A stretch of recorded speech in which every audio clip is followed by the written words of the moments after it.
When we talk about machine learning, the machine learning basically the process of learning by machines and how a machine can learn, it again depends on certain situations. There could be a situation when we have the detailed information that actually how the learning process is going to take place, the parameters, the process, the function, everything we are aware of. There could be certain situations where we might not be aware of that what kind of situations are going to be there once the process starts. So depending on these processes will not have that luxury for the users to have the process, the parameter, the inputs beforehand, but rather than we will have all these things actually when the process starts, and then we need to take decisions based on those ad hoc situations. Then there could be some situation where certain specific kind of learning is required, where we try to apply more complex algorithms like a neural network, artificial neural network algorithm we apply. So depending on all these requirements, the methods what we deploy, the learning process could be categorized into 4 different parts. The number one is supervised learning. Second is unsupervised learning. Third is semi-supervised learning. And the fourth is reinforcement learning. So these 4 different kind of learning processes, they in fact are applied to different situations, different circumstances, considering different parameters and different needs in mind at the businesses. When we talk about supervised learning is a process where actually how this learning takes place, we have sufficient information beforehand. We will come on supervised learning process a little later, but I will just touch base what actually supervised learning is. The process when we have the most common example of it is the classification. The classification is the process like class. Class means a group, if we take a literal meaning. So classification is the process of forming group which are based on certain predefined process, the parameter, the situations that we could have. So beforehand, when we start forming groups, we know actually what the parameters are being followed.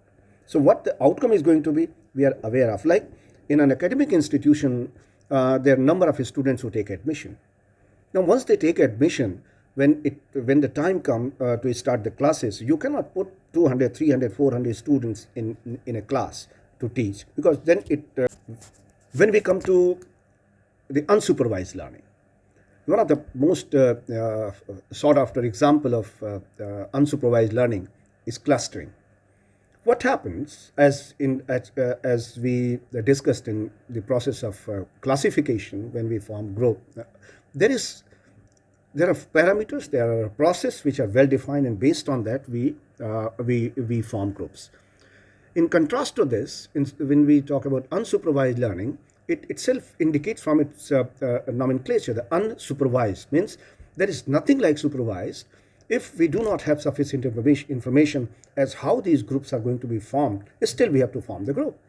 Now, out of set of elements, which element will belong to which group, it needs to be computed. In classification, we had certain information beforehand, but here we do not have. So when it comes to the unsupervised learning, the process of from 300 students, we form, let's say, 5 sections, 60 each. Now for this class, this is the process of classification and comes under supervised learning. But once a class is formed, when a section is formed, now out of those sections, which 10 elements, which 10 students will be friends or will interact with each other, or will be finding them most closer to whom, it cannot be decided, it cannot be identified. What happens when a section is formed? Now 60 students in a section, they communicate with each other, they interact with each other, and during every conversation, they learn each other's behavior, each other's liking and disliking, each other's academic strength, and likewise. And then they compare their interest with the other one in that entire list. And when they find that the closer proximity It may be due to liking, disliking. It may be due to academic strength, interest, or otherwise. Whatever reasons could be. But ultimately, there are some commonalities when they find there is a tendency that those elements will be coming closer to each other and will start forming a group. So there is no predefined set. These groups are formed based on certain commonalities which are identified during the process of group formation. So such kind of group formation, the process is called clustering, and such groups are called clusters.